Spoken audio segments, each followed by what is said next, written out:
Hi friends, sari பாருங்க. Actually வந்து ஒரு 2 கலரில் மட்டும் காஃபி ப்ரௌன்லேயே dark coffee brown, light coffee brown, bottle green and light green, இந்த மாதிரி 2 கலர் கான்ட்ராஸ்ட்லிங்க டார்க்கர் ஷேட் எடுத்துகிட்டு ஒரு ப்ரோக்ராம். என்னென்னா ஹாஃப் அண்ட் ஆஃப் சாரீஸுங்க இது எல்லாமே.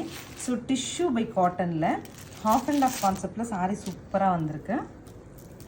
ஸோ இந்த சாரீ பொறுத்த வரைக்கும் ஹாஃப் சாரீ கான்செப்ட்டுங்க. நம்ம பார்க்குற இந்த பிரிண்ட் அப்படிங்கிறது லாங் பல்லுவோ ஹாஃப் சாரீ போர்ஷனுக்கு வரும்.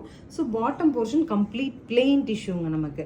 ஸோ எனக்கு கொஞ்சம் டிஃப்ரெண்ட்டாக சாரீஸ் போட பிடிக்கும், ஹாஃப் அண்ட் ஆஃப் சாரீஸ் வேணும், அந்த மாதிரி எக்ஸ்பெக்ட் பண்ணிங்கன்னா இந்த சாரீ உங்களுக்கு 100% ஷூட் ஆகும்.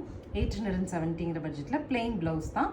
கலர்ஸ் பார்க்கலாம். நெக்ஸ்ட் வந்து லைட் ப்ரௌனுங்க. ஃபர்ஸ்ட் ஒன் நம்ம பார்த்தது டார்க் ப்ரௌன், இது லைட் ப்ரௌன். அடுத்து க்ரீனுங்க. க்ரீனில் இது லைட் க்ரீன், இனி ஒரு க்ரீன் இருக்குது, டார்க் க்ரீனுங்க. ஸோ இந்த சாரியோட செக்மெண்ட்டே 4 சாரீஸ் தான். நமக்கும் சிங்கிள் செட் தான் வந்திருக்கு. எனக்கு கொஞ்சம் டிஃப்ரெண்ட்டாக சாரீஸ் போட பிடிக்கும், சம்திங் டிஃப்ரெண்ட்டாக ஹாஃப் அண்ட் ஆஃப் நான் ரொம்ப விரும்புவேன் அப்படிங்கிற கஸ்டமர்ஸ்க்காக வந்த சாரீ இது. நார்மல் வாஷ் பண்ணிக்கலாம். 870 பட்ஜெட்டில் ஸ்க்ரீன் பாட்டமில் இருக்க ஆன்லைன் நம்பர் கான்டாக்ட் பண்ணி உங்களுக்கு பிடிச்ச கலர் எடுத்துக்கலாம். தேங்க்யூ.